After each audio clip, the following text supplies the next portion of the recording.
On the Talkback Show, on the radio, or whatever audiovisual device you choose to use. Welcome to the GBC podcast, where we talk about the Packers and our hometown of Green Bay. This is episode 62, created on November 28th, 2023. I'm John. I'm in Appleton, Wisconsin. Along with me, Jeff in Minnesota, and Neil on the East Coast. Say hello, gentlemen, and tell us what you're drinking. Hello, gentlemen. In the spirit of the season, tonight I'm drinking from Loose Line Brewery Black Friday Imperial Stout. And in the spirit of the Packers, I am having a 10 Benz beer Green Fountains Vermont style IPA. And in the spirit of nothing more than I bought the right ingredients, I made a Mai Tai. You can find us on YouTube and Twitter at Green Bay Chat and Facebook at the GBC Podcast, Green Bay Chat. And just the audio is available on Spotify by searching for Green Bay Chat. Pretty quick slate of topics this week. We've got a Week 10 win over the Chargers, a Week 11 win over the Lions, and a look ahead to Week 12 and a primetime game with the Kansas City Chiefs. Now, you guys, the last time that we talked, this team had just lost in Pittsburgh to drop to 3-6 on the season. It was a tough loss coming off the home win against the Rams. The game in Pittsburgh was another game, just like at Las Vegas and at Denver, that the Packers were never really out of the game. They had chances to win. This was a team that was ailing. They needed some way to cure this season and get it headed in the right direction. In the last two games, that's exactly what happened.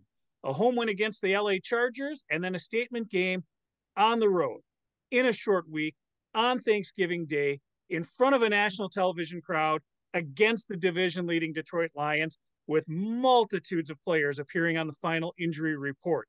Not only was it back-to-back wins that brought the team to a 5-6 record, but it was easily Jordan Love's two best games of his career. Neil, give me those two game statistics because they're beautiful. Jordan Love over those two games, 49 of 72, 590 yards, 8.2 yards per attempt, 5 touchdowns, 0 interceptions. A beautiful pair of games. And even outside of those two games, it's a beautiful 4-game stretch. If you go back to that Rams game, and again, as I mentioned with Pittsburgh, Neil, you were at the game. We talked about it last time.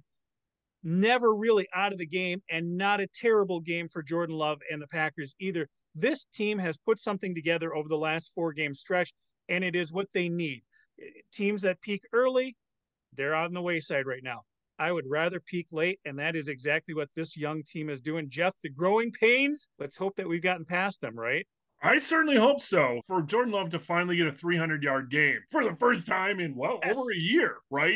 First time for any Packers quarterback since December of 2021 against the Ravens, another game that I was at, but that seems like a long time ago. Long time. Yes, got off the schneid there, got the monkey off his back, whatever you want to call it. He gets his 300-yard game, but I'm talking, and my encouragement here, Packers seem to be trending up. They've had their issues. They continue to have some issues, but the Bears and the Vikings, okay, those are two teams that don't appear to be trending up exactly.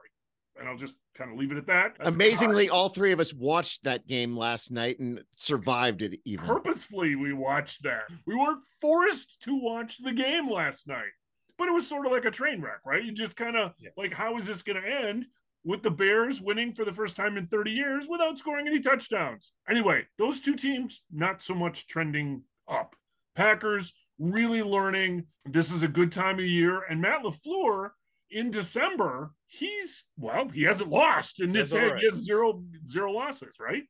15-0 for Matt LaFleur in December so far. I don't think that streak is going to last this year, but nonetheless, his teams tend to do better at the end of the year. Yes, definitely encouraging. And I just want to take a moment and try not to sprain something, but I do want to mention that I did correctly pick the Detroit game. Packers over Detroit on prime time. This is exactly what I was hoping they would do. Do you want to tell us how your fantasy team did too, Jeff?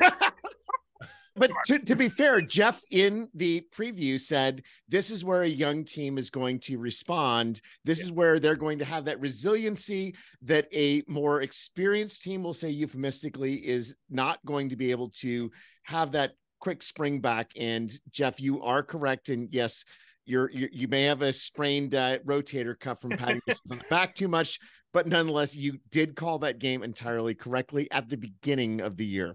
Even a blind squirrel gets a nut every once in a while. But no, and that's what I was hoping for. And hopefully that will continue after Kansas City. We don't want to call it a cakewalk, but boy, it sure looks pretty nice. We'll talk about that next week. But let's go back to week 10, because when we talk about games on paper and how we predicted them, we had expectations of this Chargers team being much better. And I think a lot of people did. And they have really been flat this season. They were flat against Green Bay. They were flat again last week. But that win at home, gold package game, Packers over Chargers, that really was a nice day in Green Bay. And Neil, what were the numbers on that game? Let's just start out with Jordan Love, 27 of 40, 322 yards, 8.1 yards per attempt, 2 touchdowns, 0 interceptions. He was sacked 3 times, twice by Khalil Mack, and it was not a dominating performance by the Packers by any stretch of the imagination, but there were a lot of really good performances in that game, starting with Jaden Reed with a touchdown run on a trick play that Jeff had disparaged last week's podcast, and also getting closer and closer to that 100-yard receiving game. Dontavian Wicks, 3 receptions for 91 yards. Dobbs over 50 yards, 5 receptions, 53 yards for a touchdown. Reed, 46 yards, continuing on this theme of spreading the ball around and getting the ball to all of our young receivers. And the receivers overall, we had 10 different receivers who caught a ball in that game. That distribution was central to our success. And also on defense, we have to call out Jonathan Owens with eight tackles, Devondre Campbell with 7 tackles, Nixon and Quay with 7. And overall, it was a game where we did enough to win. And most importantly, Jordan Love had a fourth quarter comeback victory. That fourth quarter comeback drive was central to the game. And you could take a look at it from the other side, that the Chargers. So I like Scott Coxmar as a writer. He likes to use the phrase chargering for what the Chargers do, where they put up really good offense and then, well, don't exactly do the same thing on defense. And the Clippers are going to clipper, and the Clippers very much clippered in that game. I think the most important element of that game is we got lucky. We obviously played well, but if we don't get lucky with all of the drops that the Clippers had in that game, we don't win that game. Justin Herbert had a very good game. He threw for 260 yards, 2 touchdowns, no interceptions. He ran 8 times for 73 yards. And I think that was the most disconcerting thing from the defense's perspective in that game, is how many times, and it was at least 4 times by my count, that Justin Herbert ran for a first down when it looked like we had him cornered. But nonetheless, we overcame all of those elements. We got lucky as far as the drops are concerned. We got unlucky in a lot of games earlier this year. As we said last week, our point differential going into this game was only -3, which is not what you expect for a 3-6 team. We overcame that finally. We got the luck and the breaks going in our favor this game. We did the things we needed to do. It wasn't just purely that we had luck. The Packers on offense and on defense did the things that they needed to do. We won the game, taking advantage of those breaks. Was it maybe a little Lambeau mystique or something? I mean, the weather was perfect, so the weather didn't factor in at all. But, you know, the sun was a little funky. I don't know. To see Keenan Allen, like, literally get hit in the chest with the pass and drop on the goal line, stuff like that, I don't know what was afoot. I'll take it. You know, like you said, luck did play a big factor here.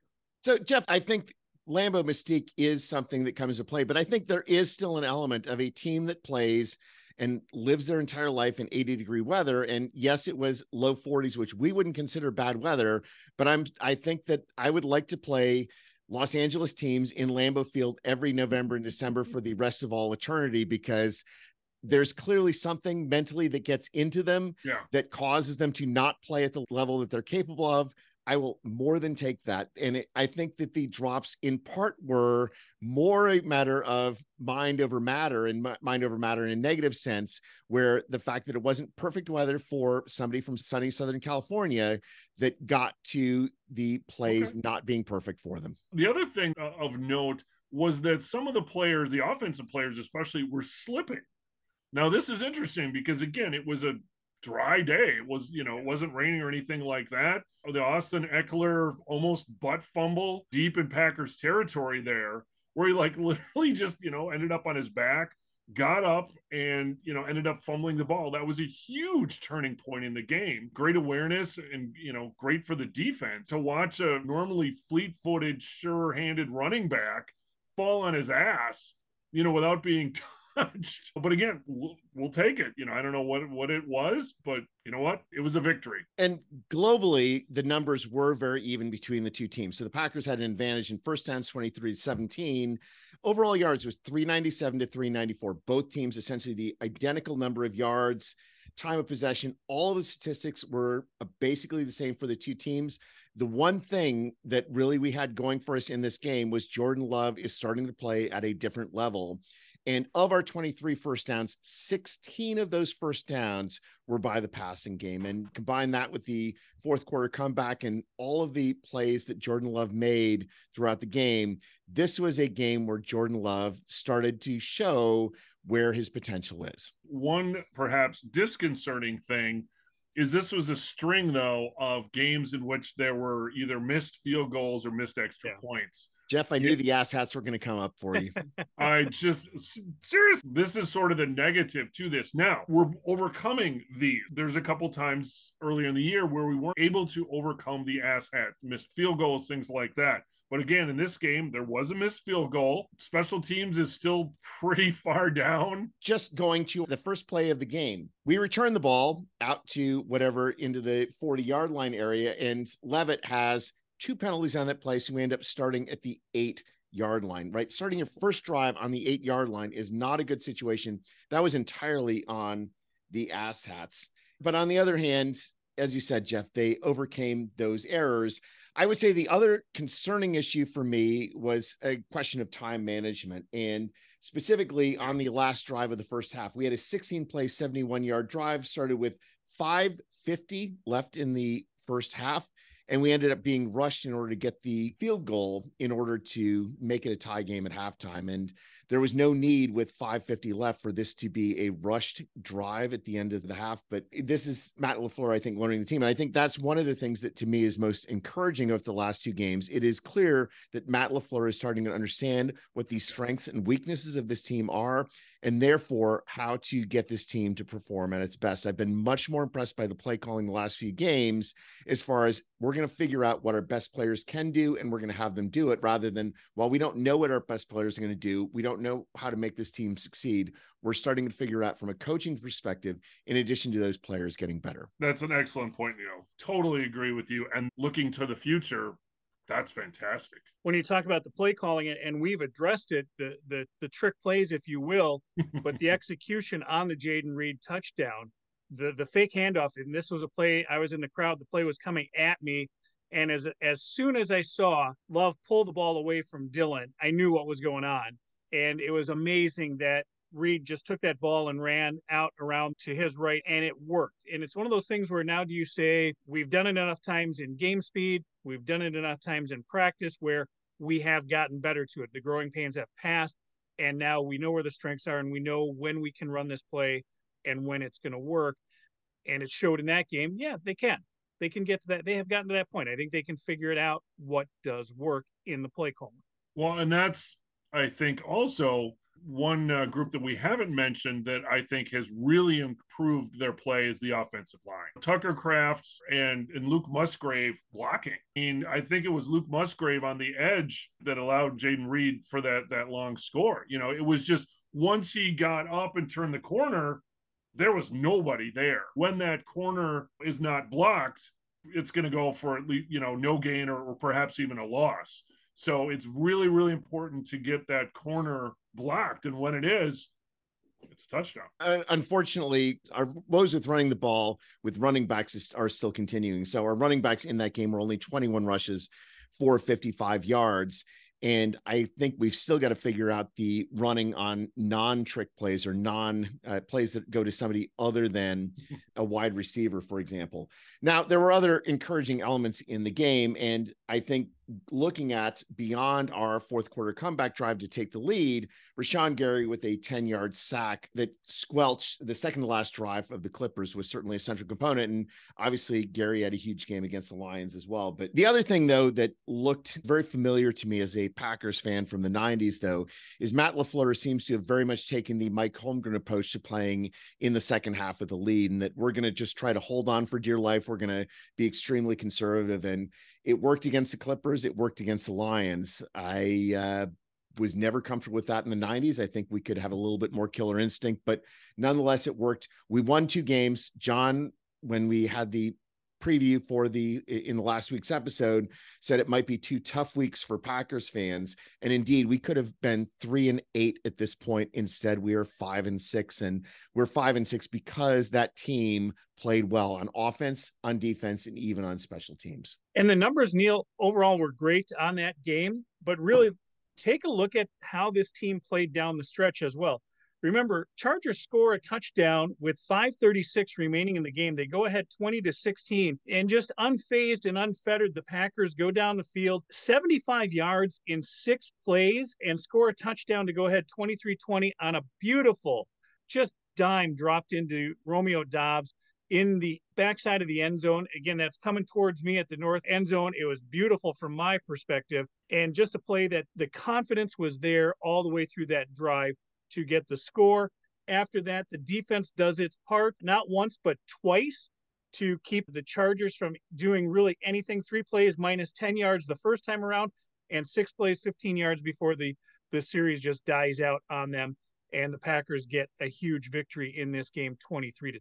Yeah, the only downside of that game really was the injury report, and obviously losing Aaron Jones, which originally looked like a brutal injury, thankfully is only an MCL injury he didn't even go onto the IR. But losing Jones, immediately losing Emmanuel Wilson, losing Luke Musgrave, as we didn't find out until Monday, to a kidney laceration. He might be out the rest of the year. That's tough, although thankfully Tucker Kraft stepped up in the following game, and also losing Devondre Campbell in that game. So especially on a short week. And I think that's the one thing that we can say positively. It was a short week, and they were certainly not going to rush anyone back on a short week. It looks like most of those other than Jones are actually going to be back soon. Yeah, short week with 16 names on that injury report. That list looked so long when it came out. She said. Yeah, okay. You guys are a little slow on that one. I was trying to set it up for you. Give me a good, that's what she said. The other loss, though, after that game is Dallin Levitt got the boot as well. Coach LaFleur insists that it had nothing to do with those penalties on the opening drive. But, believe what you want to believe. He is no longer with the team. They made some moves to bring some guys up due to the injuries. They've moved around since then. Levitt has not come back. Infer from that what you will. With that, let's take a look at Thanksgiving Day in Detroit. Packers 29, Detroit 22. The first quarter was the perhaps finest Packer quarter of, I would say, this year. And oh, by the way, it was the first quarter. The Packers get the ball, 5 plays, 75 yards, touchdown. And they won the toss. So they take the ball, they go down the field. They won the toss and chose to get the ball first, which is unusual for a Matt LaFleur team. Yeah, they just decided, no, we're not going to allow ourselves to fall behind. And I think that really that mindset that we are going to take control of this game was overall the theme that led us to the victory. And the first play of the game, Christian Watson caught the damn ball. There apparently was some that Matt LaFleur maybe had second thoughts. He didn't want to run this play. And Jordan Love, and he said, nope, we're going to run this play. And guess what? It was amazing. So I was sitting there like, holy shit. I was just blown away. But most importantly, they finished the drive. They didn't. It was just a big play. And then, they go a couple more and a couple short passes. No, touchdown.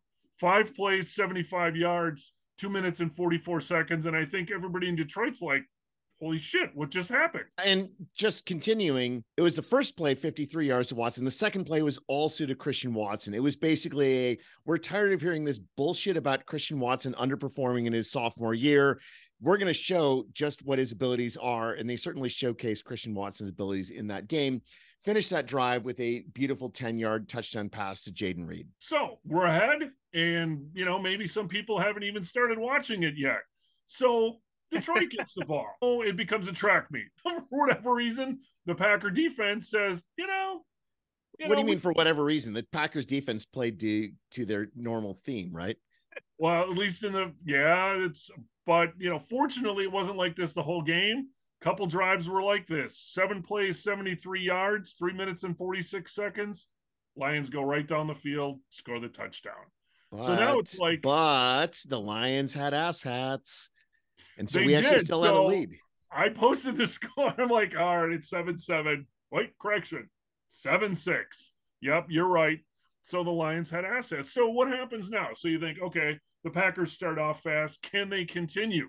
Well, the answer is yes. A 10-play, 75-yard drive immediately afterwards that ends with a beautiful Tucker Kraft touchdown pass. Also included very important passes on third down to Christian Watson and a run for Jaden Reed, much to Jeff's chagrin. It's clear that our team had an aggressive mindset going into this game. It's like, okay, they have usurped us as the team to beat in the North, and we're going to punch them in the jaw and see how they respond. We're going to be the aggressors, and that aggressive strategy worked. It was a very good first two drives for the Packers. Detroit gets the ball back, and it got even better for the Packers then. After these 2 touchdowns are scored, and suddenly there's a defensive touchdown. Shades of San Francisco, 1995, the San Francisco Packer playoff game. Kind of a changing of the guard. Now, obviously, this is not that, because the changing of the guard is the opposite. This was pretty shocking based on the spread and what the expectations were going into this game. So the defense makes a huge play here. So Rashawn Gary, strip sack,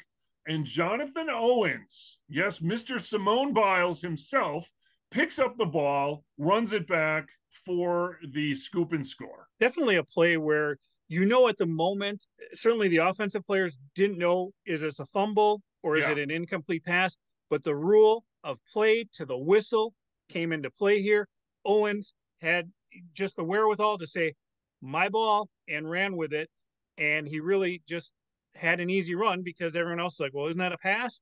And upon further review, it is a Packer touchdown. Not to bring up the Steeler game, when they did blow the whistle, the backward-looking pass, this one played out. There is no whistle, clear recovery. He runs into the end zone, touchdown. And we are up 21-6 at that point, and things are looking really good. Yeah, well, again, assets.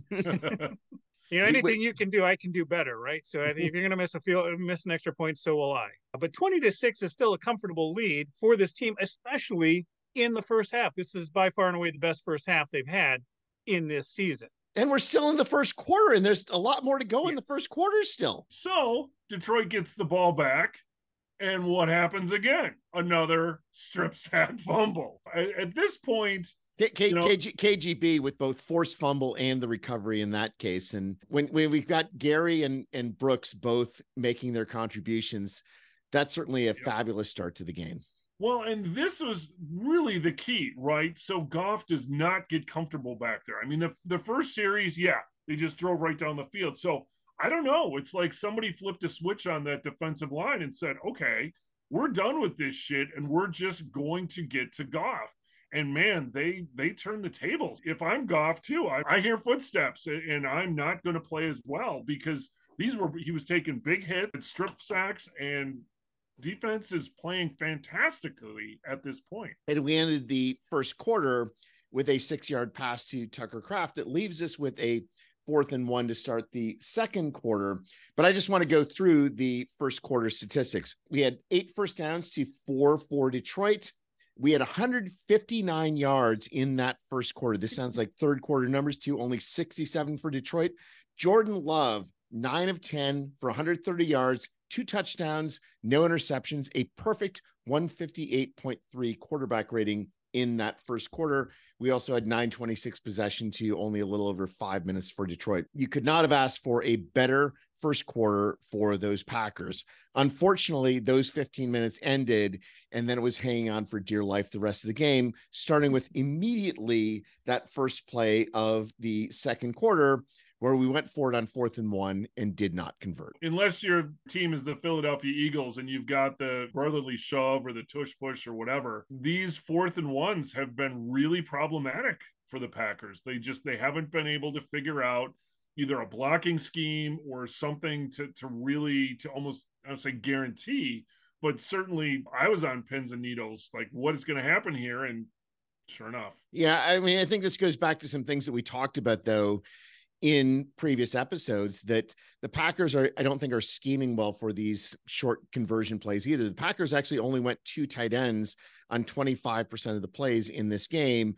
and they're from my accounting, was no play in which the Packers put 6 linemen on the field, whereas the Lions had at least 6 different plays where they had 6 offensive linemen on the field. And you've got to plan differently for these 4th and short. And I just don't think that we're doing the best things we can for success. The first quarter, we ended up winning that quarter 20-6 as far as the points are concerned. And we were deep into Detroit territory at the end of the first quarter. And, that was certainly our heyday as far as the game was concerned. The second quarter was very much a back and forth affair, a number of drives.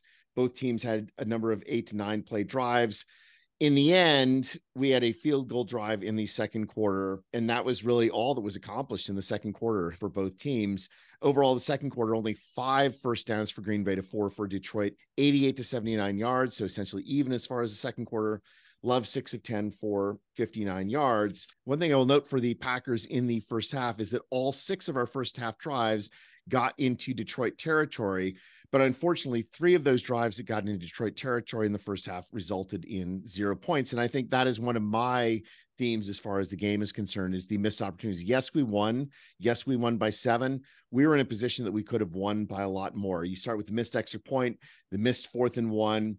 We got to the Detroit 46 in the second quarter and punted on a 4th and 6. And then the missed field goal to end the second quarter, to end the half, right? Right. So, and then although the missed field goal at least was a 63-yard missed field goal. So I don't feel quite as bad as that. I mean, I actually am kind of impressed that we were able to move the ball as well as we did with the 5 seconds that we had. The fact that we were able to hold Detroit to not scoring at the end of the first half was certainly a victory as far as I'm concerned, and absolutely being ahead by 17 points at halftime was a good thing, even though we were starting to show a little bit of cracks, a little bit loss of our bravado that we had in the first quarter.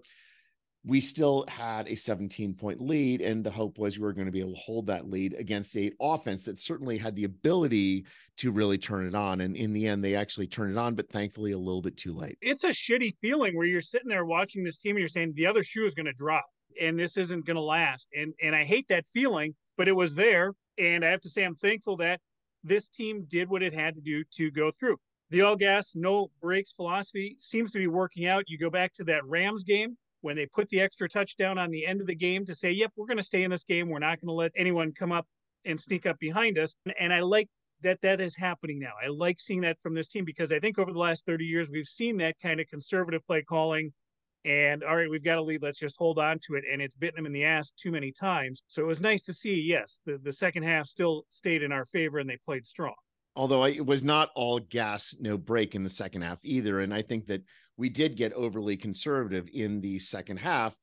Globally, as far as the second half is concerned, we only had 4 first downs in the entire second half. And specifically, Detroit beat us 17 first downs to 4 in the second half. Detroit outgained us 318 yards to 110 yards in that second half. That was a true holding on for dear life in the second half. And thankfully it worked out. And I think one of the things that's most amazing as far as our holding out is it's not like we played entirely shitty in the second half. In fact, over the entire game, all 11 Green Bay drives in that game ended up in Detroit territory. Every single drive of that game, including the victory formation, we were in Detroit territory at some point. And yet from those 11 drives into Detroit territory, we had the 3 touchdowns. We had a missed 4th down conversion, 1 field goal, 1 missed field goal, 4 punts, and then 1 victory formation. Now, thankfully, of those 4 punts, all 4 punts were inside of the 20-yard line. 3 of those 4 punts were inside of Detroit's 10-yard line, 1 all the way down to the 3. And I think that globally, I do not like being conservative when it's a 4th down and you're in the opponent's 40-ish yard line, but it ended up working out. And this was, I think, definitely a case of it was not all gas, no brakes. There was definitely a lot of brakes going on. And thankfully, the conservative approach actually worked out because you could see a slightly different situation in which that did not work. On the flip side of that coin, obviously, is Detroit with their foot slammed to the floor, going for it, and not making these 4th downs. Is it Detroit? Were they being, overly aggressive, or I would argue the Packer defense rising to the occasion? So Detroit starts the third quarter again, drives the ball right down the field, right? So again, for the defense, it's like, oh shit, here's this sinking feeling like that was way too easy. 7 plays, 72 yards, a little over 3 minutes. Suddenly it's back to 9 points. Packers get the ball back and they take a lot of time off the clock, but don't really move the ball that far. The next drive was the key, and I think the most important play of that drive. That's when Detroit got the ball. They got it to 4th and 4 at their own 23-yard line and decided to try the fake punt on that 4th and 4. And the fact that the Packers asshats / defense sniffed that out and made the plays, that was the single most important play in the game, because Detroit clearly had the guns in order to do what they needed to do to win the game. And the Packers defense / special teams stepped up and made the play.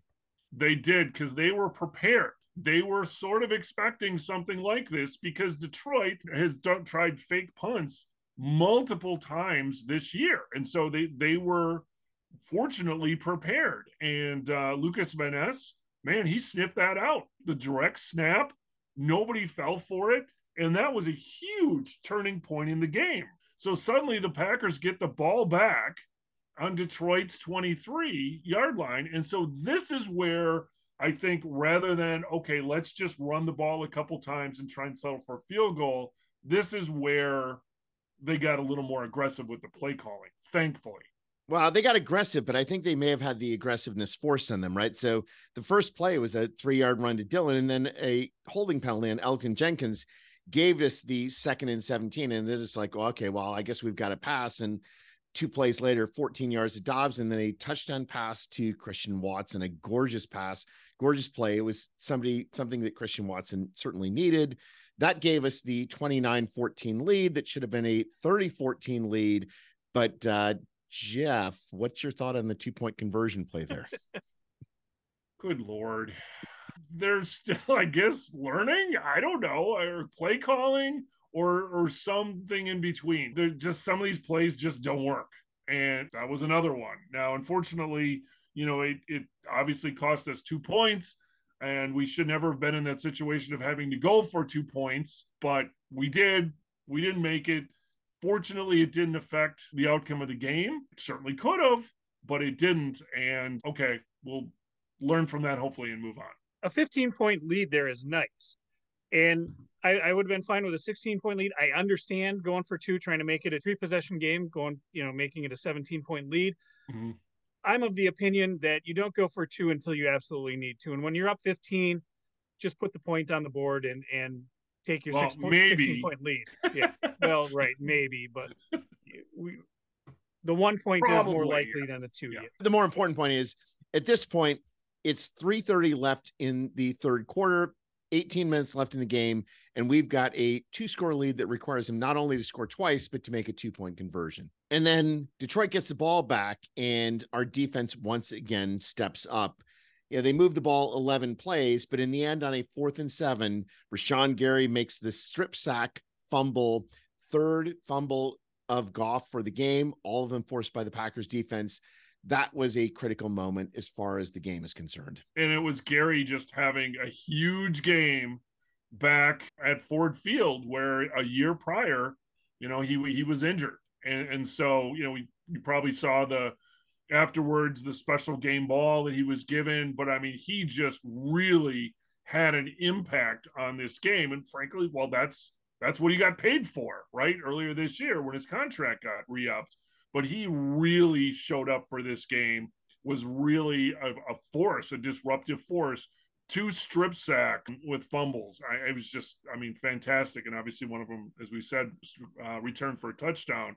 But he really was in a lot. And what I thought was fascinating, there was no holding calls called on the Detroit offensive line. And it seemed like there was constant pressure, and Goff was constantly moving around back there, which is exactly what we want to see. Next drive, the Packers have a short drive. They end up punting, but once again, punted inside the Detroit 10-yard line. Detroit gets the ball back, and they have a huge drive, 10 plays, 79 yards. But once again, the defense eventually steps up with a stop on 4th and 7 and forcing an incompletion. And this is a case where, yes, Detroit would not have necessarily gone for it on fourth down had they not been down by 2 scores. And obviously the defense made the play when they need to. This is a very much bend but don't break.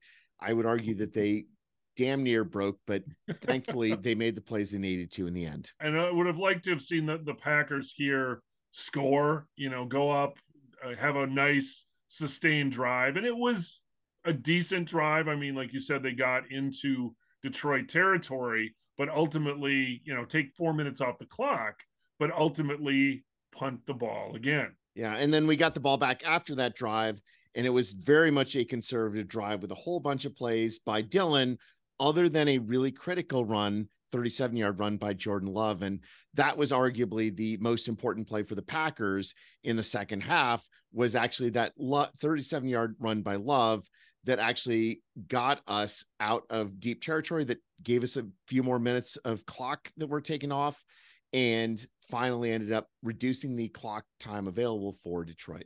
Well, that was one, though, where I'm curious if he really would have turned on the Jets. I mean, if he could have scored or at least gotten another 15, 20 yards. Now, once he got far enough down, or he sort of felt some tackler behind him, or some, closing in, he did slide.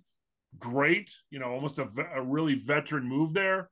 But I kind of would have liked to have seen him try and get another 10 or 15 yards, or maybe break it for a touchdown there. I was just like, come on, go. I know you couldn't hear it, but it looked like he was just laughing. Did it not look like he was like a kid laughing, running down? He was running away with something, and when he saw everyone coming up, like he just slid and got up and said, "Let's play." You're right. That was huge, because if he doesn't get that, really flip the field position again, right? Huge. It could have turned out differently, but that was a huge play. So again, not a run first quarterback, certainly, but man, if he needs to, he can do it. They got down to the Detroit 42, punting it again inside the Detroit 10. Detroit now had 2:53 left on the clock, down 15 points. I'm actually surprised by Detroit's strategy at that point. They took 12 plays to get those 91 yards to get their touchdown. And yes, they did score a touchdown, but I'm shocked that there was not greater urgency from Detroit's side as far as scoring a lot faster than they did. Neil, just think about what you said. Greater urgency on the part of Detroit. So these are, after all, the Lions.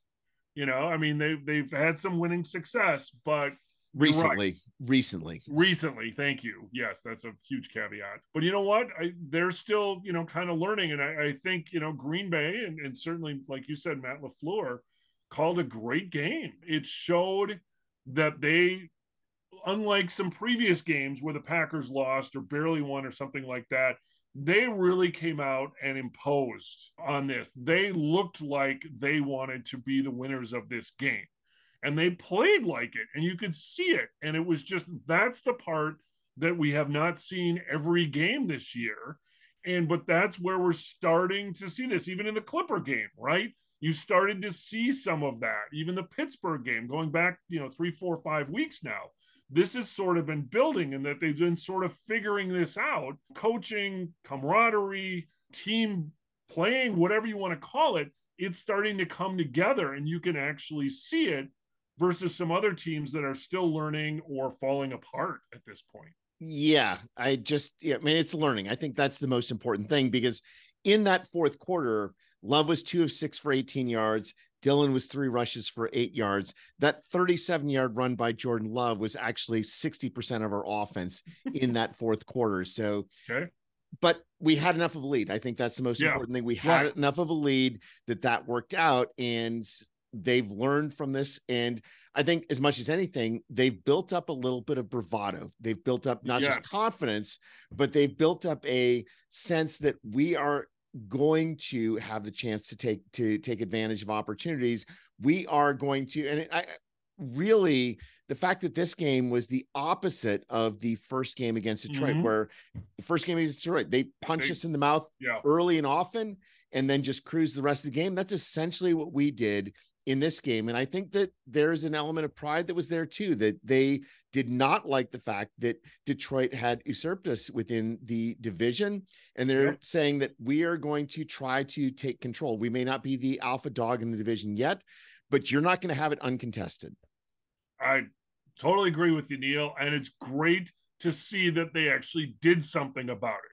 They backed it up. I think that that's a huge amount of progress. I think that's something to really, really grow on. Yeah, I mean, there's development. And just looking at it from the receiver's perspective, as far as our Wookiee wide receivers and Wookiee tight ends, 10 receptions, 95 yards, 2 touchdowns in that Detroit game.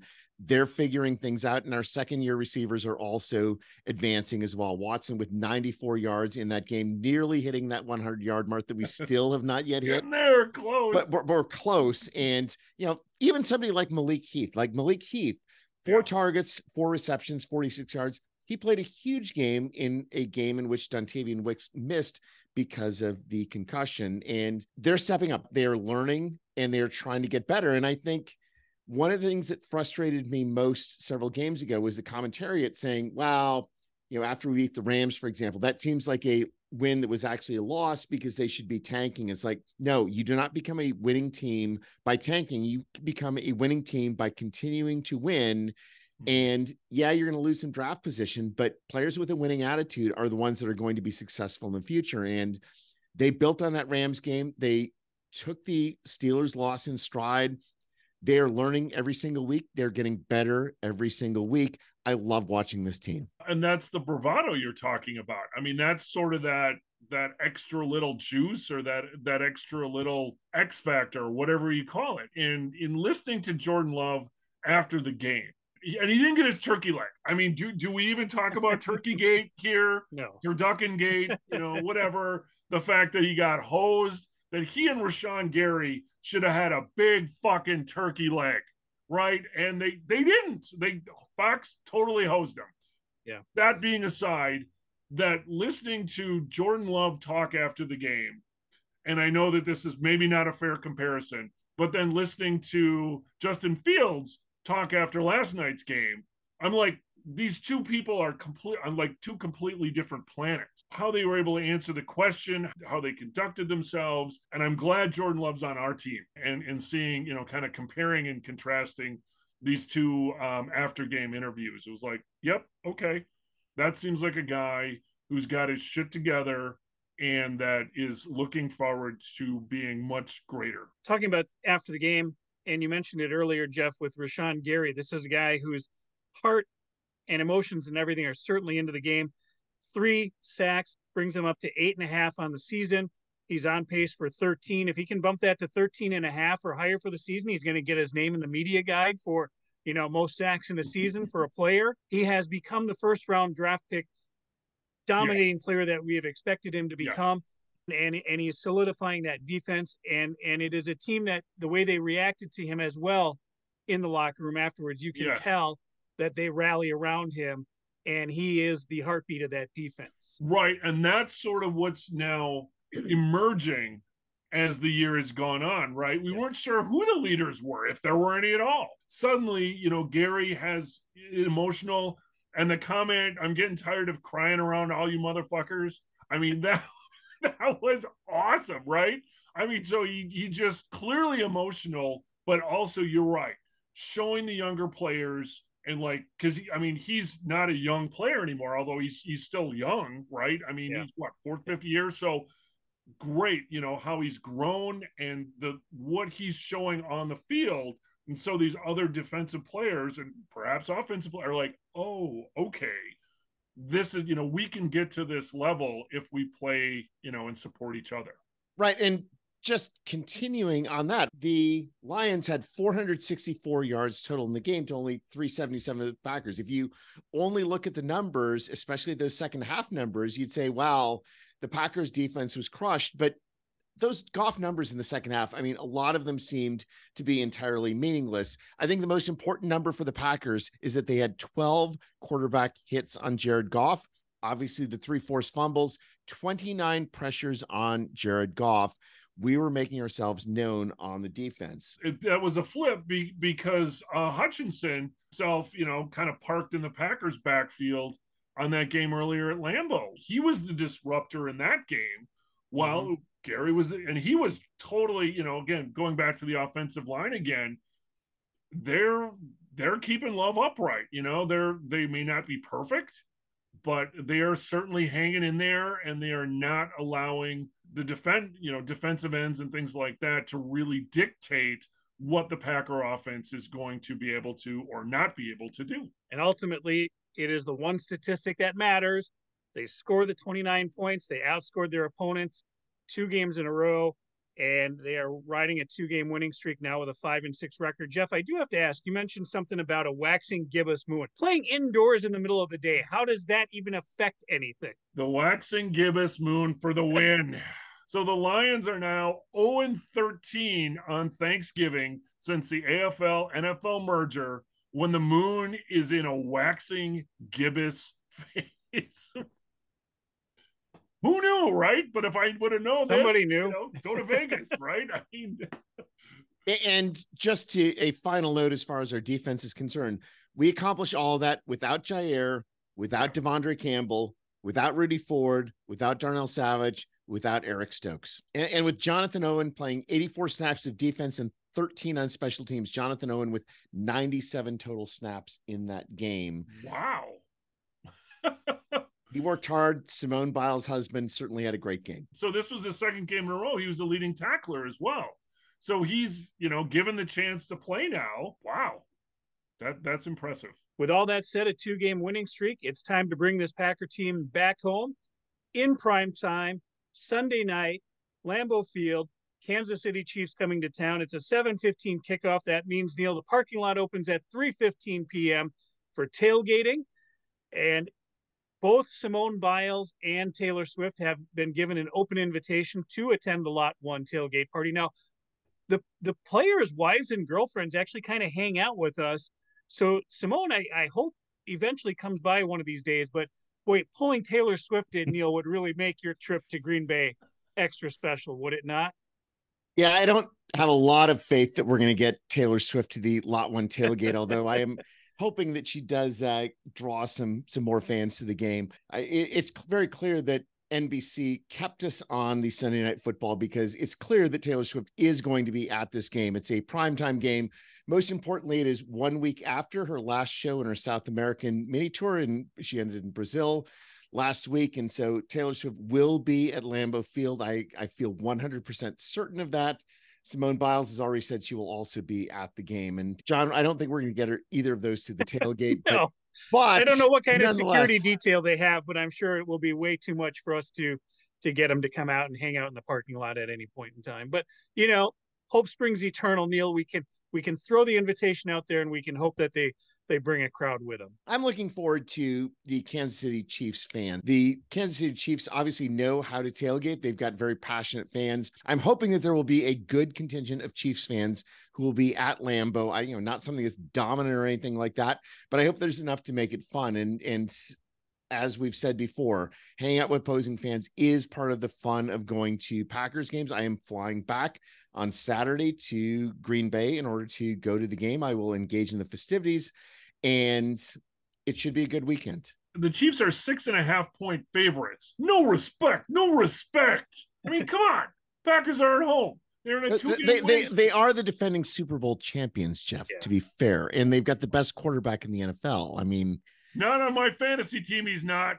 Jeff, nobody cares about your fantasy team. Nobody cares. NBC kept this the Sunday night game. This sort of worked out well because you've got December in Lambeau Field. The Packers are on a 2-game winning streak, and they're kind of frisky. I mean, all these playoff scenarios now that are coming out with a seemingly easy or certainly not a ton of teams that pose, that the Packers will probably be favored for most of the games going forward after this one.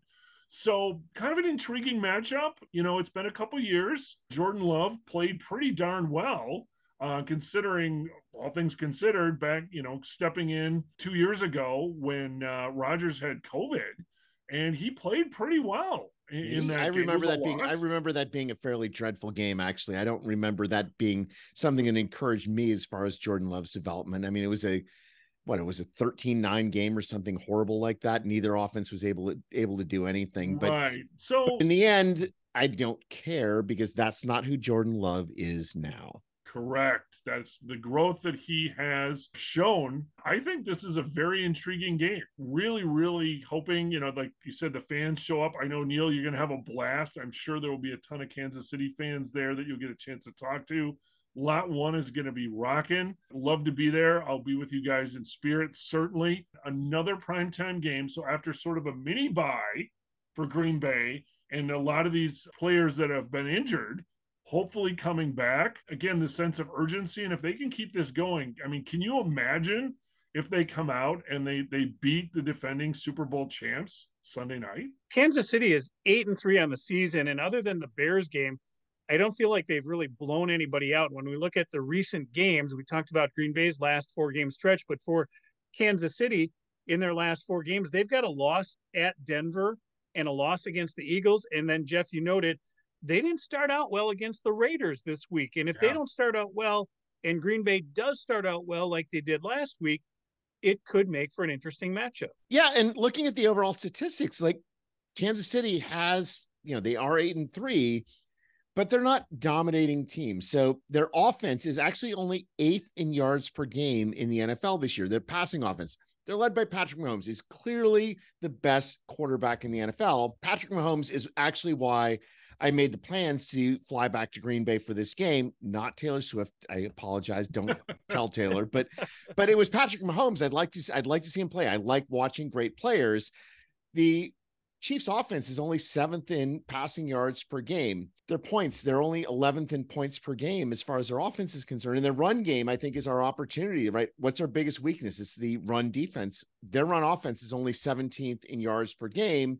And I think we've got to hope that Andy Reid is going to once again forget about running the ball. Not that I really want Patrick Mahomes to be going pass happy, but I'd rather not be shredded by their running game. And the running game is not actually great. I mean, it's very league average. Now, one of the things that's surprising about Kansas City this year is their strength on the defense. Their defense is 4th overall in yards per game, 4th in yards per game against the pass, 19th in yards per game against the run. So maybe there's our opportunity on our offenses to go against their run defense, 3rd in points allowed per game. So they have a very stout team, but they've at least got, I wouldn't say weaknesses, but they've got opportunities that are going to give our team a chance. But also our statistics are very middling on both offense and defense, but our statistics are based on the entire year, and our team is better than it was at the beginning of the year. Our team is better than it was in the middle of the year. And with Dontavian Wicks coming back on offense, and most importantly on defense, Jair practiced, Devondre Campbell practiced, Rudy Ford practiced. All of those players are going to make a difference as far as defense, and maybe even a chance of Darnell Savage and of Eric Stokes coming back, both of them activated off of the injured reserve this week. We're going to have a very different defense those last 6 games of the year than we did at the beginning of the year. Our offense is developing all of those young players that we've had.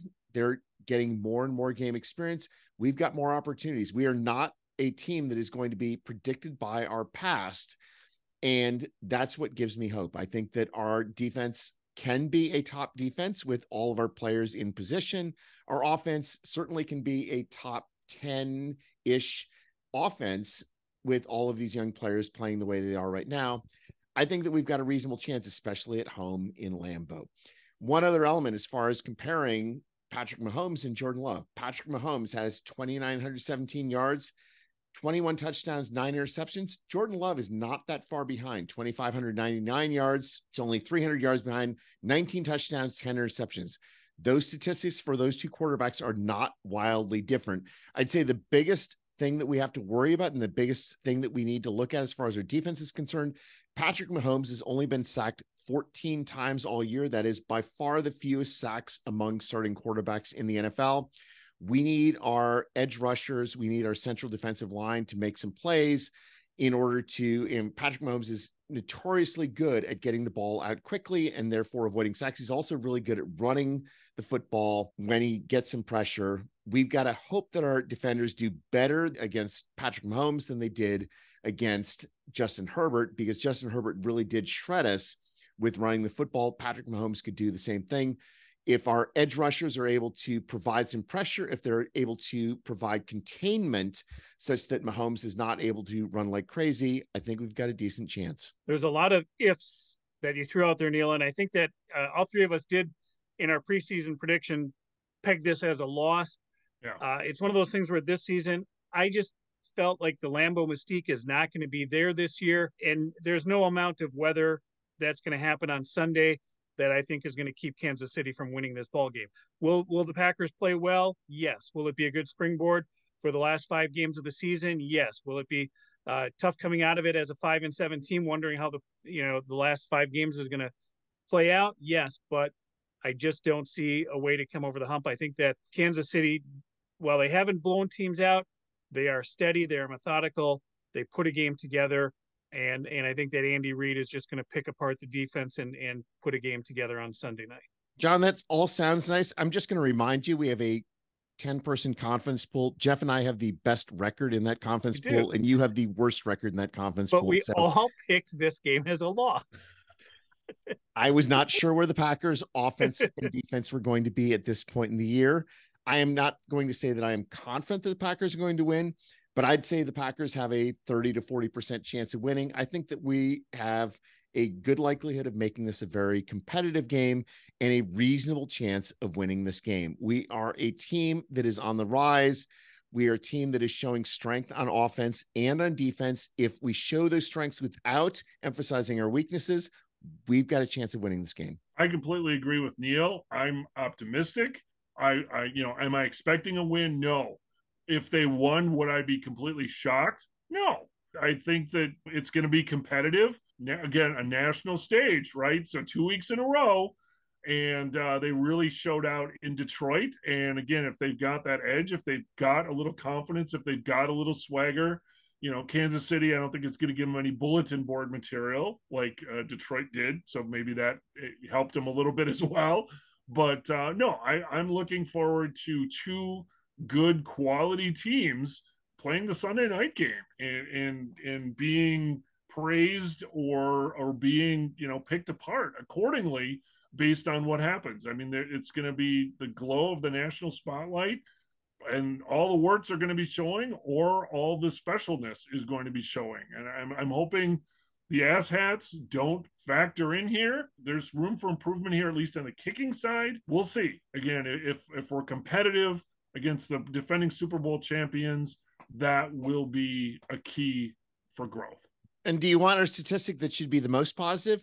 Kansas City is 23rd in the NFL in turnover ratio at -5 on the year. We're actually even at 0, right at 16th on the year. So theirs is a defense that is not forcing a lot of turnovers. Obviously, Patrick Mahomes is not creating a lot of turnovers either, but we've got our opportunities, and don't make mistakes. Force them to make mistakes, hopefully at least one. You're not expecting Patrick Mahomes to make many, but take your opportunity, take your chances, and I feel good about this team. Yep, and hopefully we can get a little Lambeau mystique in this one. Come on, John. We had it about both Los Angeles teams, John. Your Lambeau mystique argument has kind of failed this year, so I think that maybe we've got a chance. I don't think if I were to force to bet straight up, I would bet on Kansas City because I bet based on money, not based on emotion. But I feel that we've got a chance. Well, and here's the other thing. The fans are going to bring it, right? It's a Sunday night game. So tailgating is going to start, and I think it's going to be super loud. I mean, certainly the fans are going to be energized. And I think that, that could be an X factor here as well. They're going to be loud. And John, hopefully you'll make it in the game as well. I might go in, right? Well, there's no doubt. There's always something electric about the night game, the primetime game, whether it's Monday night, Sunday night, Thursday night, doesn't matter. There's a different feel under the lights at night than the noon game under the sun. And the all too early weather forecast now, Neil, it's going to be a high of 38 on Sunday. But remember, this game is after sunset. Temperatures will be dropping. It'll be around 32 degrees roughly during the game. Any precipitation right now during the day should move off to the east before kickoff. So it could be a cool, calm night. We'll wait and see what the rest of how that forecast changes between now and then. With that, any final thoughts coming up on this Chiefs game or on this rest of this season? One of the stats that's been bantered about on social media is comparisons of Jordan Love and Aaron Rodgers in their first 11 games in their first full season as starting quarterback. Amazingly, both of them at 2,599 yards through 11 starts in their first season as a starting quarterback. Aaron Rodgers, 17 touchdowns, 9 interceptions. Jordan Love, 19 touchdowns, 2 more, 10 interceptions, both of them 5 and 6. I think there's a fundamental difference between these two as far as where they're going in the rest of the year. I do not think the Packers are going to finish 1-4 in their last 5 games, or more realistically, since they have 6 games, I don't think that they're going to finish 1-5 or 2-4. I think that we've got a very good end of the season coming up for Jordan Love. I think it's because of the improvements in connections between Jordan Love and his receivers. I think the young offensive team is making a difference. I think our offensive line is improving, and you can see that Matt LaFleur is trying to work on his line to make it as good as possible. In that game against Detroit, Nyman and Walker basically split snaps at left tackle. Sean Ryan played 23% of the snaps on offense. We're trying to get better. We're trying to improve. We're looking at where we can do and make ourselves better. This is a team that is on the rise. I look forward to it continuing on the rise, whether it wins this week or not. We are currently, by the New York Times, at 50% of making the playoffs. I think the reality is that if we take care of business, we will make the playoffs this year. Possibility in the very clear track toward the playoffs. We do what we need to do. We want to see progress against the Chiefs this week, and then build on that in those last final games of the season. And I am looking really forward to the end of this year. Everything that you said, Neil, like I said, I'm hoping this week for a little Lambeau mystique to make things even more interesting. National stage, if they can really just play a super competitive game to make people go, oh, shit. Well, this is a rookie starting quarterback, essentially. Look what they're able to do. And I think that will go a long way, not only for the Packers to close out the season, but also the mindset of other teams to go, oh, this is not some team that's just mailing it in, that's looking for draft choices, that they're seriously competing for not only a playoff spot, but for respect, and we said it before, the team is on the rise, and just keep making progress forward. Keep it exciting. Because as a fan, it's sure as hell a lot more interesting and fun to watch a competitive, fun team, even if they don't win every single game, to see that progress every single week. And, he's doing things, that one touchdown, the first touchdown pass, Love is doing these, holy shit, did you see that kind of pass? And that's the kind of, it's not Favre necessarily, but just, he's showing them this maturity and this willingness, but this calmness and professionalism to hopefully bring us championship, not obviously this year, let's not get ahead of ourselves here, but to continue to make this progress, to be good and to be exciting, and to take over the NFC North once again. With 6 games left on the schedule, it's a good kickoff, 3 at home, 3 on the road. It's a Sunday night matchup at Lambeau Field in prime time. Neil, we'll see you in Green Bay this weekend. For the rest of you, if you're watching us on YouTube, please hit subscribe, leave a comment, find the GBC podcast at Green Bay Chat. That's all one word, on Twitter, Instagram, TikTok, Snapchat, and Spotify. And we're on Facebook at the GBC podcast, Green Bay Chat. And may you fully appreciate the magnitude of your impending good fortune. Thanks for joining us. Good night. Right.